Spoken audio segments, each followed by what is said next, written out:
محمد مبارک وسلم صلی اللہ تعالی علیہ وسلم۔ فی الحال وہ واقعات انشاءاللہ آپ کے سامنے آئیں گے، لیکن اس سے قبل آپ یہ جانیے کہ جو حضرت عمر فاروق اعظم کی عدالت پر آج بیان ہونا ہے، یہ حضرت ابوبکر صدیق ہوں، حضرت عمر فاروق اعظم ہوں، یا حضرت عثمان غنی ہوں، یا مولا علی ہوں، ان کا پیارے نبی سے تعلق ہے بھائی، بہت گہرا تعلق ہے۔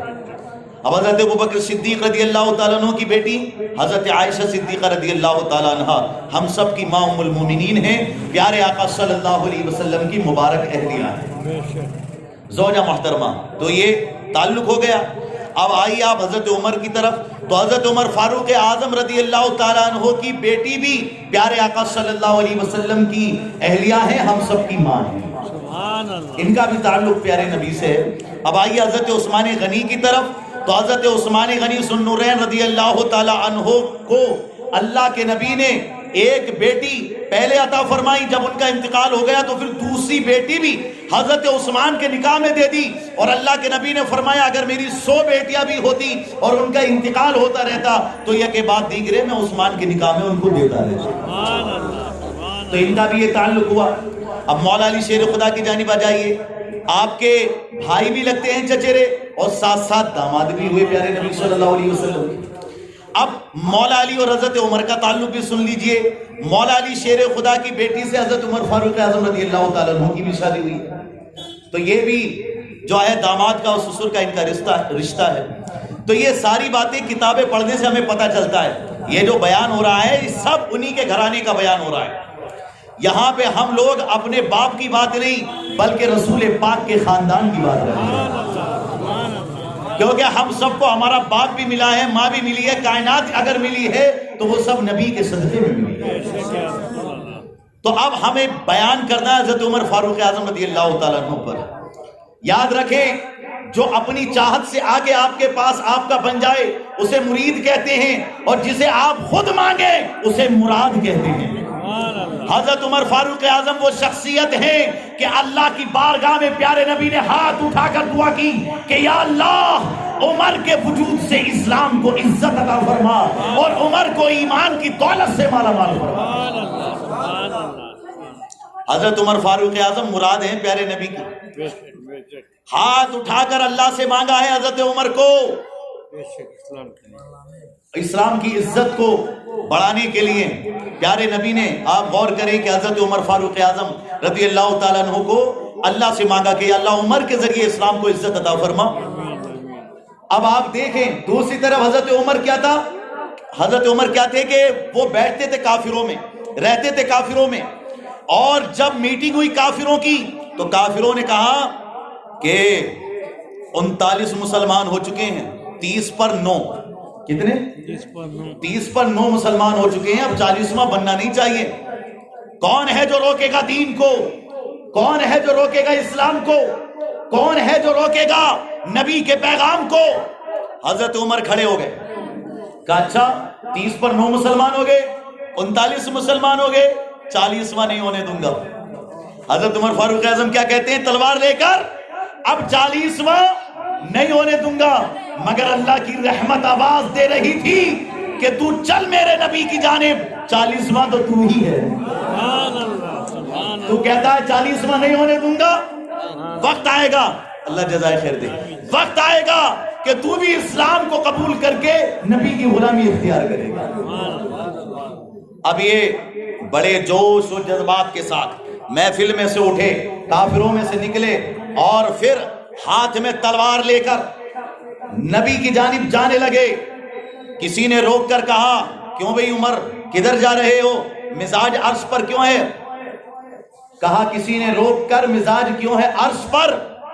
تو حضرت عمر نے کہا اڑائیں گے ہم ان کا سر جو ہیں نبی کے دین پر۔ تو کسی نے یہ کہا کہ ادھر تو تم بعد میں جانا، پہلے اپنی بہن کے گھر جاؤ، تمہاری بہن نے بھی نبی کا کلمہ پڑھ لیا ہے، تمہارے بہنوئی نے بھی نبی کا کلمہ پڑھ لیا۔ اب عمر چلے بہن کے گھر، یہ دل میں سوچ سوچ کر اڑائیں گے ہم ان کا سر جو ہے نبی کے دین پر۔ لیکن ہوا کیا کہ سنا ہے جب قرآن کو، خدا کے اس کلام کو، تو عمر نے بھی کہا یہی نبی نبی نبی نبی۔ لیکن واقعہ کیا تھا؟ حضرت عمر پہنچے بہن کے گھر، دروازہ کھٹکھٹایا، آپ کی بہن بھی اور آپ کے بونی بھی، یعنی کہ جو بہنوئی تھے وہ بھی جو ہے قرآن کی تلاوت کر رہے تھے، سن رہے تھے، ایک صحابی ان کو قرآن سکھا رہے تھے دونوں کو۔ اب یہ حضرت عمر جب پہنچے دروازے پر تو وہ صحابی چھپ گئے اور حضرت عمر اندر گئے، انہوں نے کہا اپنی بہن سے کیا پڑھ رہی تھی تو، اور اپنے بہنوئی سے کہ تم کیا پڑھ رہے تھے؟ وہ جب کہنے لگے کہ اے عمر تم خاموش ہو جاؤ اور اپنے غصے کو ٹھنڈا کرو، کیونکہ حضرت عمر کو غصہ بہت تھا۔ بھائی ہمیں غصہ آتا ہے تو ہم برتن توڑتے ہیں، موبائل پھوڑتے ہیں، ٹی وی توڑ دیتے ہیں، الماری پھوڑ دیتے ہیں، بس اتنا کام ہے۔ لیکن حضرت عمر کو جب جلال آتا ہے تو زمین پہ اگر زلزلہ آ جائے اور حضرت عمر کے ہاتھ میں درہ ہے تو اس کو مارتے ہیں زمین پر اور کہتے ہیں رک جا، اگر میں تجھ پہ انصاف نہیں کرتا تو مجھے نگل لے، اور اگر میں تجھ پر انصاف کرتا ہوں تو اپنی حکومت میں اے زمین تجھے بھی ہلنے کی اجازت نہیں دے سکتا۔ غور کریں، یہ ہیبت کا عالم ہے، زمین کا زلزلہ رک گیا۔ ابھی ادھر زلزلہ آئے تو کیا حال ہو ہمارا، کوئی ادھر بھاگے گا کوئی ادھر بھاگے گا، سارا مجمع تتر بتر ہو جائے گا۔ لیکن یہ نبی کا غلام ہے، سچا عاشق رسول ہے، زمین پہ درہ مار کے تنبیہ کی کہ آئندہ ہلنا مت، اس لیے کہ میں اگر انصاف نہیں کرتا تو مجھے نگل جا، اور اگر انصاف کرتا ہوں تو تجھے بھی میں مخلوق خدا کو پریشان کرنے کی اجازت نہیں دے سکتا۔ کیا جملے ہیں، دیکھو تو صحیح حضرت عمر فاروق اعظم رضی اللہ تعالیٰ عنہ کے، اور کیا ان کا مقام اور مرتبہ ہے۔ تو بہن نے جب جلال دیکھا حضرت عمر کا تو کہنے لگے ہیں عمر اپنے غصے کو، جوش و جذبات کو ذرا ٹھنڈا کرو، پہلے ہماری بات سنو۔ حضرت عمر نے کچھ نہیں سنا، تھپڑ مارا، اتنی زور سے تھپڑ مارا کہ منہ سے خون نکل آیا۔ بہنوئی کو بھی مارا، دونوں کو اتنا مارا کہ لہو لہان کر دیا، اور کہا کہ چھوڑ دو اس دین کو، بدل دو اپنے مذہب کو، ورنہ یاد رکھو کہ مار مار کر تمہاری جان نکال دوں گا۔ بہن بھی تو حضرت عمر کی تھی، کہنے لگی اے عمر جس ماں کا دودھ تو نے پیا ہے اسی ماں کا دودھ میں نے پیا ہے، تو مار مار کر میرے جسم سے میری جان نکال سکتا ہے مگر رسول اللہ کا دیا ہوا ایمان نہیں نکال سکتا۔ کیا جذبہ ہے ایک عورت کے اندر، سمجھو ایسی مائیں تھیں ہماری، ایسی بہنیں تھیں ہماری جن کے اندر اتنا جذبہ ہوتا تھا کہ اگر جان بھی چلی جائے تو اسلام نہیں چھوڑتی تھی۔ آج تو تھوڑی سی پریشانی آ جائے تو نہ جانے کیا کیا شکوے کرنے لگتی ہیں۔ اللہ اکبر۔ میرے بھائیوں اور بہنوں سمجھو اپنے دین کو، بڑی قربانیوں سے یہاں تک آیا ہے۔ حضرت عمر فاروق اعظم نے جب بہن کی یہ حالت دیکھی کہ کسی حالت میں ماننے کو تیار نہیں ہے تو بہن سے کہا لاؤ وہ قرآن کے اوراق، مجھے بھی پڑھ کے سناؤ اور مجھے بھی دکھاؤ کہ آخرکار وہ ہیں کیا۔ بہن نے کہا نہیں تمہیں ایسے نہیں دے سکتے، جاؤ غسل کر کے آؤ۔ حضرت عمر گئے، غسل کر کے آئے، بہن نے کہا کہ اب دیکھو اب پڑھو۔ حضرت عمر فاروق اعظم 16ویں پارے کے وہ الفاظ سورہ طٰہٰ کے جو پڑھتے ہیں، طٰہٰ ما انزلنا علیک القرآن لتشقى الا تذکرۃ لمن یخشى تنزیلا ممن خلق الارض والسماوات العلی الرحمن علی العرش استوى له ما فی السماوات وما فی الارض وما بینهما وما تحت الثرى وَإِن تَجْهَرْ بِالْقَوْلِ فَإِنَّهُ يَعْلَمُ السِّرَّ وَأَخْفَى اللَّهُ لَا إِلَهَ إِلَّا هُوَ لَهُ الْأَسْمَاءُ الْحُسْنَى وَهَلْ أَتَاكَ حَدِيثُ مُوسَىٰ۔ اللہ اکبر، قرآن پڑھتے جاتے ہیں اور آنکھوں سے آنسو نکلتے جاتے ہیں۔ جو غصے میں آئے تھے دین کو مٹانے کے لیے، جو غصے میں آئے تھے دین کو، قرآن کو ختم کرنے کے لیے، اب وہ قرآن پڑھ کر متاثر ہو رہے ہیں اور متاثر ہو کے نبی کے دربار کی جانب جانے لگے، کہنے لگے اب میں یہاں نہیں رکوں گا، پہلے میں دین کو مٹانے کے لیے نکلا تھا، اب میں دین کو پھیلانے کے لیے نکلوں گا۔ تلوار لیے جا رہے ہیں نبی کے دربار کی جانب، دور سے صحابی رسول نے دیکھا تو کہا ارے عمر کے ہاتھ میں تلوار، آنے دو اسے، اگر غلط ارادے سے آیا ہے تو عمر کی تلوار سے انہی کی گردن کاٹ دیں گے، نہیں تو اگر اچھے ارادے سے آیا ہے تو اسے اپنا بنا لیں گے۔ پیارے نبی نے فرمایا صحابہ پریشان ہونے کی ضرورت نہیں ہے، عمر آیا نہیں ہے، عمر کو بلایا گیا ہے۔ دعاؤں میں مانگا تھا نا پیارے نبی نے، تو نبی کی دعا قبول نہ ہو، ان کے صدقے میں، ان کے وسیلے سے تو ہماری دعائیں قبول ہوتی ہیں۔ بھائی کتنے لوگ ہیں جو نبی کے وسیلے سے دعائیں کرتے ہیں اور ماشاءاللہ مدینہ پہنچ جاتے ہیں، کتنے لوگوں کی پریشانیاں دور ہو جاتی ہیں، کتنے بے اولاد با اولاد ہو جاتے ہیں، کتنے بے روزگار ہو جاتے ہیں، نبی کے وسیلے سے مانگ کے تو دیکھو، عزت نبی کے دربار سے ملتی ہے، شہرت نبی کے دربار سے ملتی ہے، مقام نبی کے دربار سے ملتا ہے۔ ہمارے نبی کا دربار ہے، اگر غریب آیا تو امیر ہو گیا، مفلس تھا، اسیر تھا تو وہ بھی جو ہے اپنے وقت کا تاجدار و بادشاہ بن گیا، ادبی تھا تو وہ اپنے وقت کا فصیح اللسان بن گیا۔ عزیزان محترم، نبی کے دربار میں ابو بکر آئے تو صدیق بن گئے، عمر آئے تو فاروق بن گئے، عثمان آئے تو سخاوت کے تاجدار بن گئے، علی آئے تو شجاعت کے علمبردار بن گئے۔ یہ وہ دربار ہے جہاں حضرت نعمان بن ثابت آئے تو امام اعظم بن گئے، اور عبد القادر آئے تو غوث اعظم بن گئے۔ تو میرے بھائیوں، آپ غور کریں، حضرت عمر فاروق اعظم رضی اللہ تعالیٰ عنہ نبی کے دربار کی جانب گئے اور ماشاءاللہ قدموں میں اپنے آپ کو رکھ کر پیارے آقا صلی اللہ علیہ وسلم کے ہاتھوں پر آپ نے اسلام کو قبول کیا۔ اور اس کے بعد میں حضرت عمر نے یہ بات عرض کی کہ یا رسول اللہ، کیا ہمارا دین سچا نہیں ہے؟ کیا ہمارا ایمان سچا نہیں ہے؟ کیا ہمارا قرآن سچا نہیں ہے؟ پیارے آقا نے فرمایا بالکل سچا ہے، سب سچا ہے۔ حضرت عمر پھر عرض کرتے ہیں یا رسول اللہ، پھر اس کی تبلیغ چھپ کر کیوں کرتے ہیں؟ جب دین سچا، ایمان سچا، قرآن سچا، چھپ کر کیوں کرتے ہیں؟ اب اسلام کی تبلیغ چھپ کر نہیں ہوگی یا رسول اللہ، اب میں ایمان لے کر آیا ہوں، اور اب اعلان کرتا ہے عمر کہ دین کی تبلیغ چھپ کر نہیں ہوگی، علل اعلان ہوگی۔ اور اعلان کرتا ہے عمر کہ جو بھی دین اور اسلام کی تبلیغ کرنے سے روکے گا اسے عمر کی تلوار کا سامنا کرنا پڑے گا۔ ماشاءاللہ رب العالمین، یہ حضرت عمر فاروق اعظم رضی اللہ تعالیٰ عنہ کا روب و دبدبہ تھا کہ خانہ کعبے کا اکیلے بھی طواف کرتے تھے نا تو کسی کافر کی ہمت نہیں ہوتی تھی کہ انہیں روک سکے۔ ایک مرتبہ سارے کافروں نے حملہ بول دیا حضرت عمر پر، تو آپ نے ایک ظالم کو ایسی پٹخنی ماری اور اس کو ایسا اٹھا کے پٹکا حضرت عمر نے، اور اس کے سینے پہ چڑھ کے بیٹھ گئے کہ سارے کافر ڈر کے بھاگ گئے، بولے اس کے قریب نہیں جانا۔ یہ حضرت عمر فاروق اعظم کی طاقت کا عالم تھا کہ اکیلے کافروں پہ بھاری پڑ جاتے تھے۔ تو ایسا ہی جذبہ ہونا چاہیے عزیزان محترم کہ دین کے معاملے میں ہمیں اپنے دل میں کبھی بھی کسی قسم کی کمی محسوس نہیں کرنی چاہیے۔ ہمارا دین سچا، ہمارا ایمان سچا، ہمارا قرآن سچا، ہمارا رسول اعظم سچا، ہمارا امام اعظم سچا، ہمارا غوث اعظم سچا۔ اور قرآن یہی کہتا ہے یا ایھا الذین آمنوا، اے ایمان والو، اتقوا اللہ، اللہ سے ڈرو، وکونوا مع الصادقین، اور سچوں کے ساتھ ہو جاؤ۔ مگر یاد رکھو کچھ منافق قسم کے لوگ ہر دور میں رہے ہیں، نبی کے دور میں بھی ایسے لوگ تھے۔ اب ایک یہودی اور ایک مسلمان کے درمیان جھگڑا ہو گیا، مسلمان تھا، نام کا مسلمان تھا، وہ منافق۔ تو یہودی اور اس منافق کے درمیان جب جھگڑا ہوا تو یہودی کہنے لگا کہ دیکھ تو نبی کا کلمہ پڑھتا ہے رسول اللہ کا، اس فیصلے کو لے کے چل پیارے رسول کی بارگاہ میں، جو وہ فیصلہ کر دیں گے میں یہودی ہو کے مان لوں گا، اور تو ان کا کلمہ پڑھتا ہے تو بھی مان لینا۔ اب یہ تھا تو نام کا مسلمان مگر دل سے تھا منافق، اور جب آدمی بات ماننے کو نہیں آتا تو نبی کی بات بھی نہیں مانتا۔ کبھی کبھی مولانا لوگوں کا افسوس ہوتا ہے نا یار کہ بتاؤ وہ بات نہیں مان رہا، وہ بات نہیں مان رہا۔ غور کیا کرو کہ جب کسی انسان کے دل پر گناہوں کا برا اثر ہو جاتا ہے تو پھر وہ تمہاری اچھی بات کو تسلیم نہیں کرتا، لیکن جن کے دل اچھے ہوتے ہیں وہ دین کی باتوں کو تسلیم کر لیا کرتے ہیں اور مان لیتے ہیں۔ اور ایک بات اور میں آپ کو بتا دوں، کبھی کبھی ہم لوگ جو ہے اپنی مسجدوں میں جوئے پر، سود پر، مٹکے پر، سٹے پر، شراب پر بہت زیادہ ان پر توجہ دے کے اس لیے بیان کرتے ہیں کہ ہمارے نوجوان ان چیزوں سے بچ جائیں، بدکاریوں سے، خطاکاریوں سے بچ جائیں۔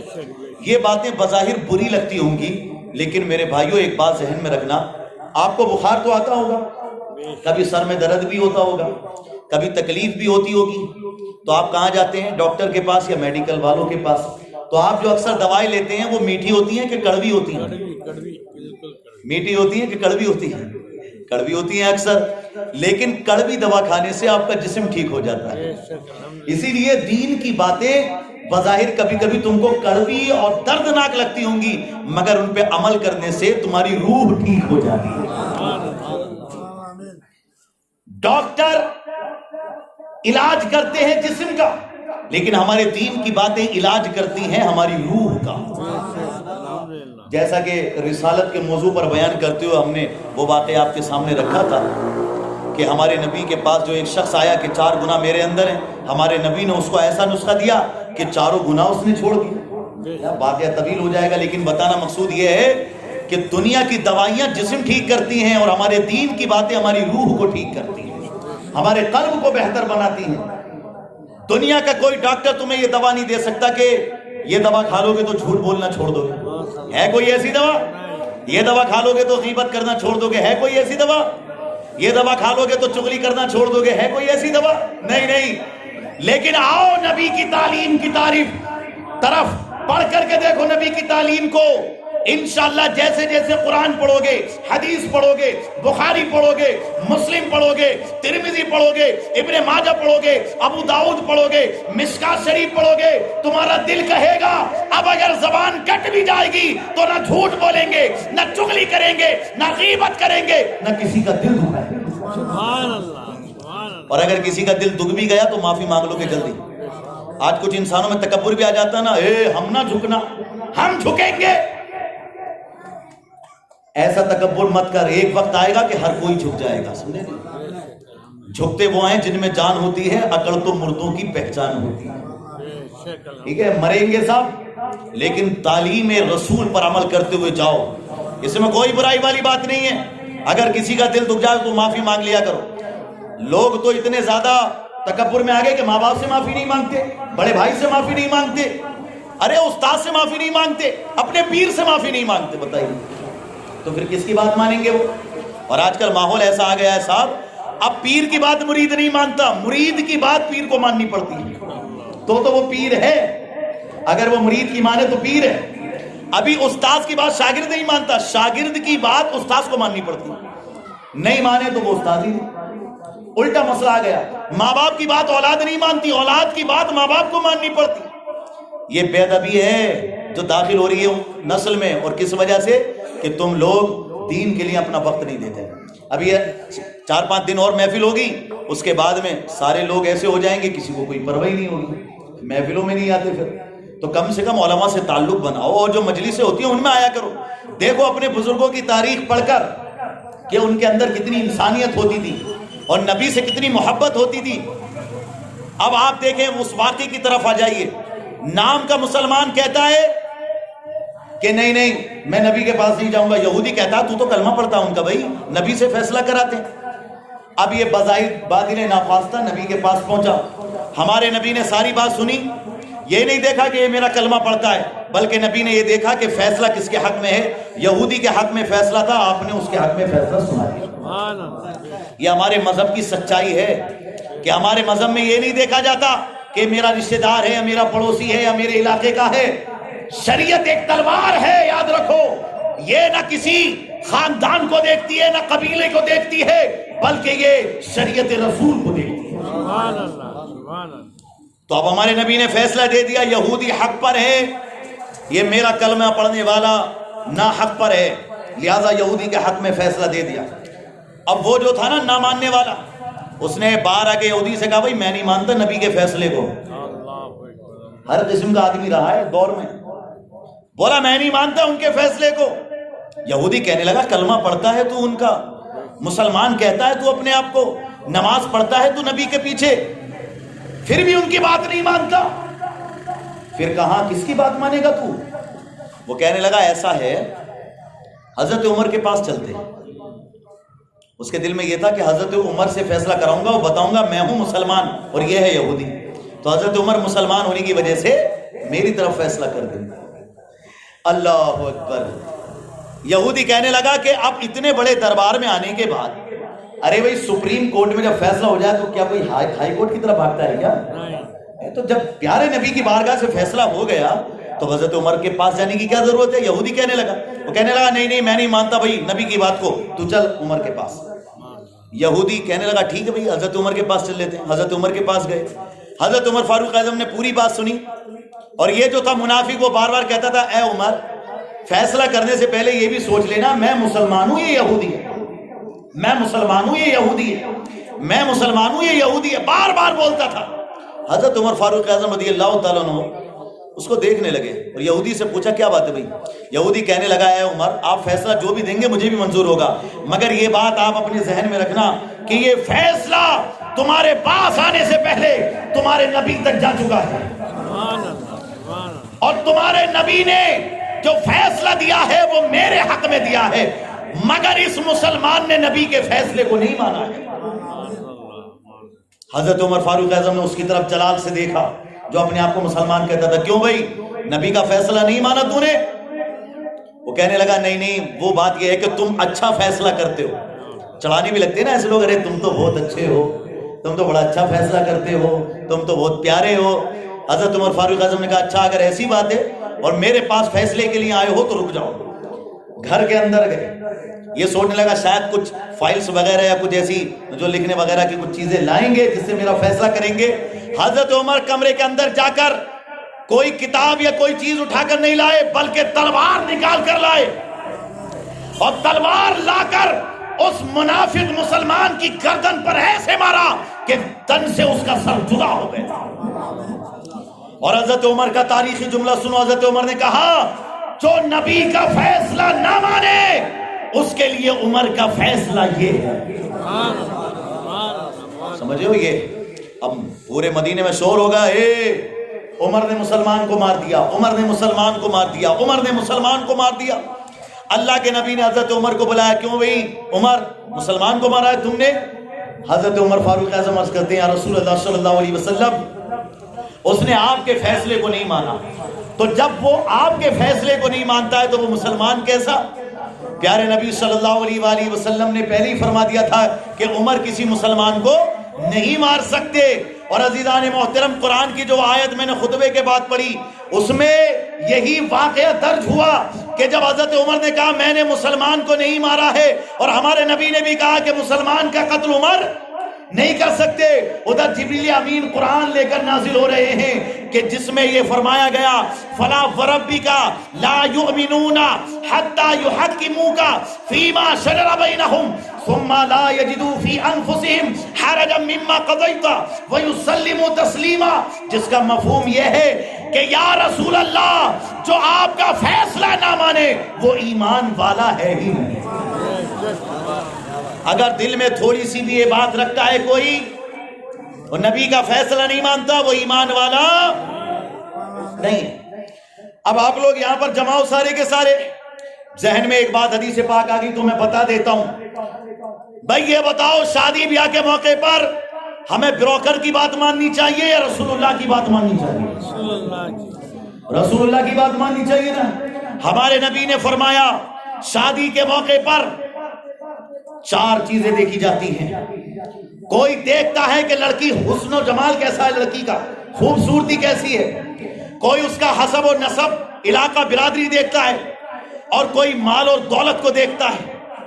تین باتیں ہو گئیں۔ تو اے امتیوں تمہیں کیا دیکھنا ہے؟ نبی کا فیصلہ سنو گے اس معاملے میں؟ آپ کہیں پر رشتہ کرتے ہیں، کہیں پر جاتے ہیں تو کیا دیکھتے ہیں بھائی؟ کیا دیکھنا چاہیے؟ ہمارے نبی کا فرمان سن لو، سمجھ لو اس بات کو۔ یہاں پہ جتنے بھی ہیں عمل کرنے والے بن جائیں، پورے عرصی کی تقدیر بدل سکتی ہے۔ جتنے بھی یہاں نوجوان کھڑے ہیں اور جو مائیں بہنیں اور ہمارے بھائی لوگ گھروں میں رہ کے سن رہے ہیں، میری گزارش ہے نبی کا فیصلہ مانو۔ ہمارے نبی نے کہا شادی کے موقع پر کوئی مال اور دولت دیکھتا ہے، کوئی حسن و جمال بیوٹی کوئی خوبصورتی دیکھتا ہے، کوئی حسب نسب علاقہ برادری دیکھتا ہے۔ فرمایا میرے امتیوں تم ان چیزوں کو نہ دیکھو، فاظفر بذات الدین، تم دینداری کو دیکھو، ایمانداری کو دیکھو، اس کی نماز کو دیکھو، اس کے قرآن کو دیکھو، دین سے اس کی محبت کو دیکھو۔ سبحان اللہ۔ اب نوجوانوں سے کہنا چاہوں گا، اور یہاں پہ جتنے بھی اپنے بیٹوں کی شادیاں کرتے ہیں ان سے بولنا چاہوں گا، جو مائیں بہنیں موجود ہیں ان سے بھی کہنا چاہوں گا کہ اب اگر بیٹے کی شادی کرنی ہے تو یہ مت دیکھنا کہ آنے والی دلہن ماتھے کا ٹیکا لے کر آئے گی یا نہیں، بلکہ یہ دیکھنا کہ وہ ماتھے پہ سجدوں کا نشان لے کر آئے گی یا نہیں۔ یہ بات دیکھنا کہ گلے میں سونے کا ہار لے کے آئے گی کہ نہیں۔ یہ دیکھنا کہ گلے میں حضرت فاطمہ زہرا رضی اللہ تعالیٰ عنہا کی غلامی کا پٹا لے کر آئے گی کہ نہیں۔ یہ مت دیکھنا کہ اس کے ہاتھوں میں سونے کے کنگن ہے کہ نہیں، یہ دیکھنا کہ اس کے ہاتھوں میں حضرت فاطمہ کا دامن ہے کہ نہیں۔ سمجھ رہے ہو؟ دنیا داری کو نہیں، دینداری کو دیکھو. فاصبر بذات الدین، تم دینداری دیکھو. کامیابی چاہتے ہو امتیو، دینداری دیکھو. اور آج یہ دینداری نہیں دیکھتے، دنیا کی چیزیں خوب دیکھ رہے ہیں. سمجھے؟ راڈو گھڑی ملے گی یا نہیں، یہ سونے کی انگوٹھی ملے گی یا نہیں. ابے بے شرم لوگ تو منہ سے کہہ کے مانگتے کیا ہے بھائی؟ کیوں مانگ رہے ہو یار؟ مت مانگو بھائی. اسلام نے نہیں سکھایا یہ مانگنا اس طریقے سے. آپ نے کیا کیا لڑکی کے لیے جو آپ مانگ رہے ہیں؟ ہمارا مذہب یہ چیز نہیں سکھاتا ہے. نہ تو سونے کی انگوٹھی کی کوئی نوجوان مانگ کرے، نہ ہی سونے کی چین کی کوئی مانگ کرے. یہ ناجائز اور حرام بھی ہے ویسے بھی مردوں کے لیے. ہمارے نبی نے ایک صحابی رسول کے ہاتھوں میں سونے کی انگوٹھی دیکھی، اتار کے پھینک دی جلال میں. فرمایا کیا تم یہ چاہتے ہو کہ تمہارے ہاتھ میں آگ کے انگارے دیے جائیں؟ اللہ اکبر. وہ صحابی رسول سہم کر کھڑے ہو گئے. کسی دوسرے صحابی نے کہا کہ دیکھو اب اللہ کے نبی جا چکے ہیں، اس انگوٹھی کو اٹھا لو، بیچ کر جو درہم و دینار ملے اس سے کوئی اور کام کر لینا. جانتے ہو صحابی نے کیا فرمایا؟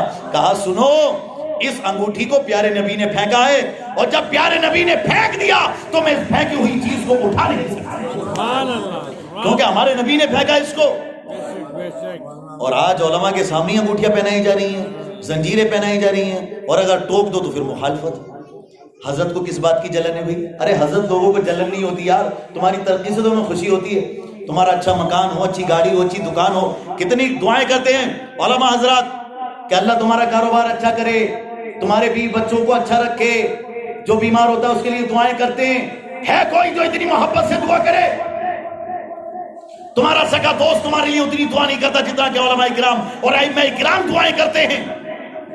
بدلے میں کیا چاہتے ہیں؟ تمہاری وفاداری، ایمانداری اور محبت، کہ ہر حال میں اپنے دین سے وفاداری کرو. تو سلامت تو تبھی رہو گے نا جب باتوں پہ عمل کرو گے. ابھی باتوں پہ عمل نہیں کرتے تو پھر کیسے سلامت رہیں گے؟ بھائی برتن میں اگر چھید ہے تو پانی رکے گا اس میں، سوراخ میں سے نکل جائے گا. تمہارے لیے دعائیں خوب کر رہے ہیں مگر تم باتوں پہ عمل نہیں کرتے تو پھر کیسے فائدہ ہوگا؟ اس لیے اپنے دین پر عمل کرو، دین کی اہمیت کو سمجھو.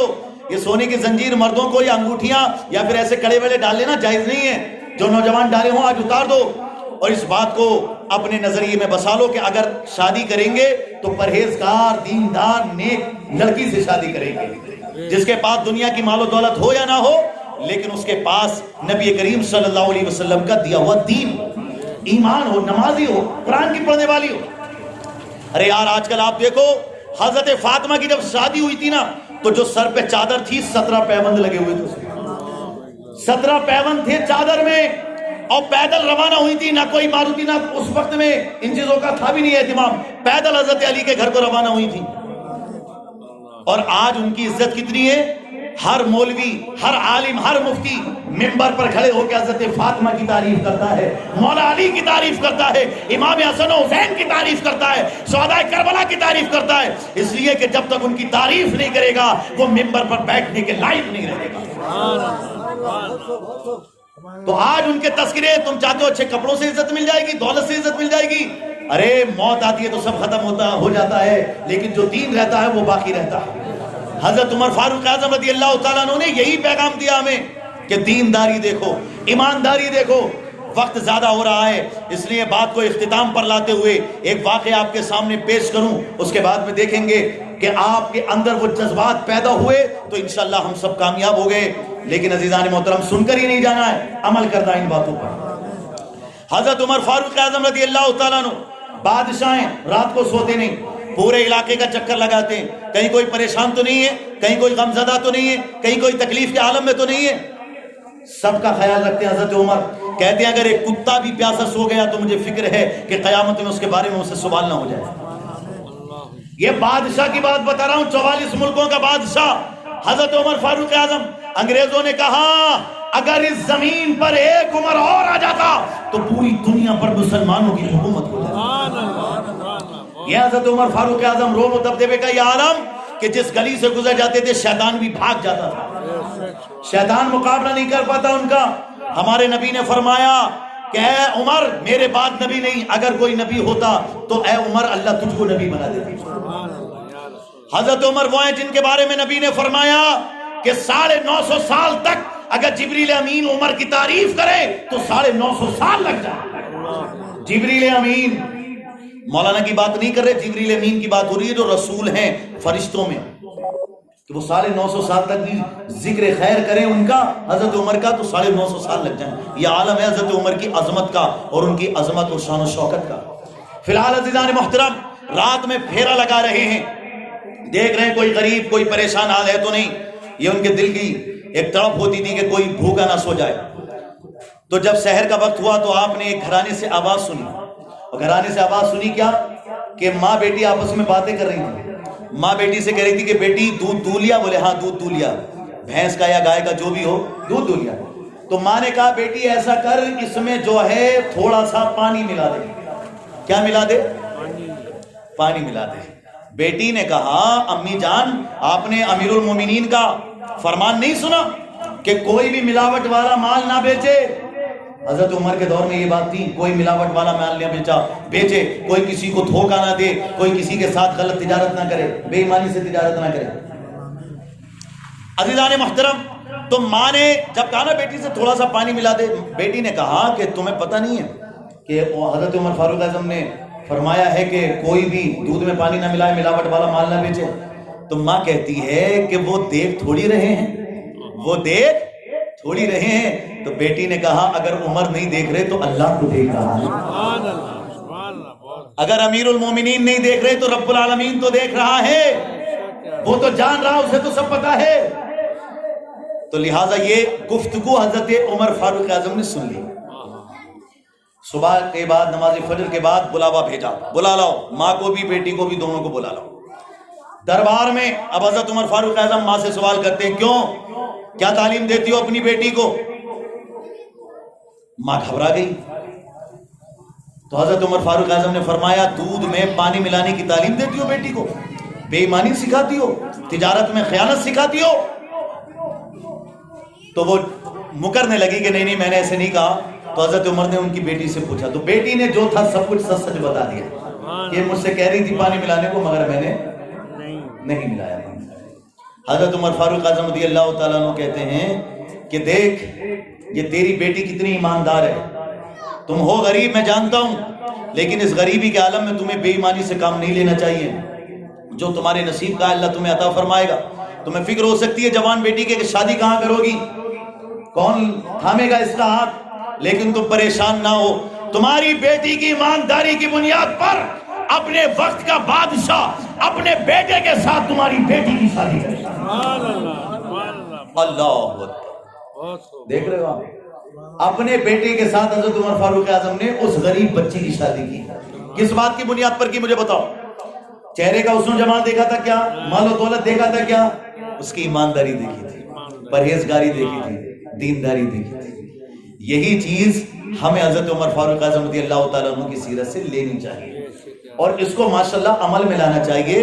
اور دیکھو فائدہ ضرور ملے گا، تمہارے نصیب میں بادشاہت ہے تو ضرور بادشاہ بنو گے، لیکن بے ایمانی سے کوئی مال حاصل نہ کرو، کسی کا دل مت دکھاؤ، ظلم نہ کرو۔ اور اگر کبھی کبھار سسرال والوں پر اگر ان کے گھر میں جاؤ تو ان کے لیے آفت نہ بن جاؤ، ٹھیک ہے۔ اور دوسری بات یہ ہے کہ بہت سی باتیں ابھی سمجھانے کے لیے لیکن وقت اجازت نہیں دیتا، بس میری گزارش ہے کہ آپ اپنے اندر ہمدردی، محبت، الفت پیدا کریں اور حضرت عمر فاروق اعظم کی سیرت سے کچھ سیکھیں۔ ابھی واقعات اتنے زیادہ ہیں کہ پوری رات بھی ناکافی ہے، اگر آپ ان باتوں پہ عمل کر لیں گے تو انشاءاللہ ہم سب بامراد اور کامیاب ہو جائیں گے۔ یہ حضرت عمر فاروق اعظم نبی کے گھرانے سے محبت کرنے والے، امام حسن و حسین سے عقیدت رکھنے والے، بلکہ اپنے بیٹے کو روک دیتے تھے حضرت عبداللہ کو، حضرت عمر کہ تو یہیں رک جا، لیکن اگر حضرت امام حسن آ جاتے تھے تو ان کے ادب اور احترام میں کھڑے ہو جایا کرتے تھے۔ نبی کے گھرانے کا ادب بھی سکھایا، حکومت کیسے کرتے ہیں یہ بھی سکھایا، ایمانداری کیسے کرتے ہیں یہ بھی دکھایا۔ بس ہماری دعا یہ ہے اللہ رب العالمین ہمیں ان باتوں پر عمل کرتے ہوئے زندگی شریعت کے دائرے میں گزارنے کی توفیق عطا فرمائے۔ یہاں جتنے ہمارے بھائی لوگ، مائیں بہنیں ہیں، مولا تبارک و تعالیٰ سب پر اپنی رحمت نازل فرمائے۔ وآخر دعوانا الحمدللہ رب العالمین۔ السلام علیکم ورحمۃ اللہ وبرکاتہ۔